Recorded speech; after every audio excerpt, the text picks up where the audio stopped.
Hey everyone, it's your girl Shamay Speaks coming to you today for another Soul Searching Sunday. I appreciate all my supporters, and I definitely will take the time to thank my grandmother for picking out these cute little earrings for me and this nice little necklace and this nice shirt. I love coming in her room. As you know, it's like a closet. And I hope to have a room that's a closet one day when I get older. So thank you, Betty Connor. I love you, Big Mom. And thank you, Ariel, for my braiding my hair. She's the best braider. I love her. Love you, sis. Just want to give you a shout out. So today I'm going to talk about building self-awareness and knowing what you want. I do speak a lot about these things because I feel like I'm transitioning into this. I'm there, but I'm not all the way. You know, everybody has some weaknesses or some things, but as long as you're progressing, I feel like nothing really matters to me. So it's just for the ladies. Are you building self-awareness? If you are jumping from relationship to relationship, you're not building self-awareness. And if you're not taking, it's like if you're not taking that time to say, what happened in that last relationship? What could I learn from? Even if this person hurt you and it was nothing that you did, but did you take someone back? Did you not stand your ground? You have to take the time to build your self-awareness and be alone. It's okay to be alone because if you don't love you, who else gonna love you? You have to be alone and love yourself and have fun with yourself. Go take a walk if you want to, just because it's better than going through drama. But you got to clear your mind and build your self-worth. And jumping from relationship to relationship is not going to do it. Saying that you're not going to deal with this kind of person again, or you're not going to accept certain behaviors and then dealing with it again doesn't really work for you. And this includes, ladies, I'm just going to say it, being intimate. You know that intimacy is a deep part of you and your being. And when you give that to someone with no strings attached, you're losing some of you. Believe that. I've done it.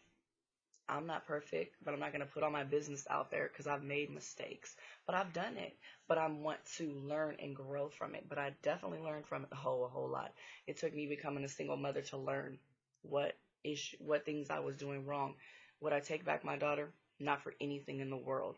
Nothing. I would do all the drama I went through 10 times again just to have her. However, I learned from it. I learned that I'm not giving myself to anyone if I don't have a relationship, and that wasn't necessarily the case, but you have to learn that. So when you're jumping from relationships to relationship, wondering why you keep going through these bad relationships and all these red flags and why you're not growing and why you keep running into these men, it's because you're not taking time to be alone. You're not taking time to be by yourself. That means not having a string attached saying, oh, we're just sleeping together and I haven't got no feelings. Come on. Like, it's possible. I'm not going to say it's not. But get real. Like, if you're really working on yourself and you're giving yourself away to someone, the very being of you, I highly doubt you're really, really working on yourself. So you're building self-awareness, knowing yourself, knowing what you want, knowing what you're not going to tolerate, knowing what makes you happy. Because if this person is doing something that's not making you happy, yeah, you can go and have that one night of fun or whatever, but when you wake up, you're going to still feel the same way, and you didn't have them strings attached, right? No, it's not going to make any difference to me. So I've been writing notes on my phone. I've just been thinking of things while I'm driving. That's my favorite time. But I feel like having no sex gives you full focus. It gives you things that you can go without, because sex can change your mind. Any intimacy can change your mind. And you know what? And we all know as women, the best love, the best intimacy is with someone that you're in love with, that you feel wholeheartedly loves you, and that you're not making mistakes.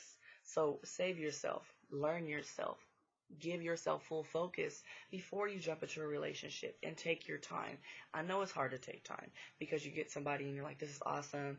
But you got to know someone, because people, they reveal themselves in a while, and you don't want to have done anything and got yourself too deep, because intimacy involves more feelings. It does. It does, ladies and gentlemen. Too. But I'm just saying, like, if you want to make someone love you, you have to love yourself. Because if you don't love you, who's going to love you? Build your self-awareness. Take your time to be alone. Establish yourself. Know what you want. And if love comes along the way, awesome. That's great. But do not have these unreal expectations if you are not going to do the work it takes to get you right. Because if you're not right with you, then who are you going to be right with? Will you be right for marriage? Will you be right for the next man? It's temptation, and we all have to fight it, but it's worth it. Aren't you worth it? It's your girl Shamay Speaks, signing out for Soul Searching Sundays. I do have my book coming out in September. I also am featured in a book called Igniting the Vision, along with 19 other amazing women. I want to give a shout out to my coach Shaya. She's awesome. You'll see her on my Facebook. I'll post some things about her, but you can follow me on Facebook, Instagram, and Twitter. Be on the lookout for my book. I am so excited. I'm looking forward to it. So it's your girl Shamay Speaks. Find me, chime in, let me know what you think. Add to everything. Have a good night.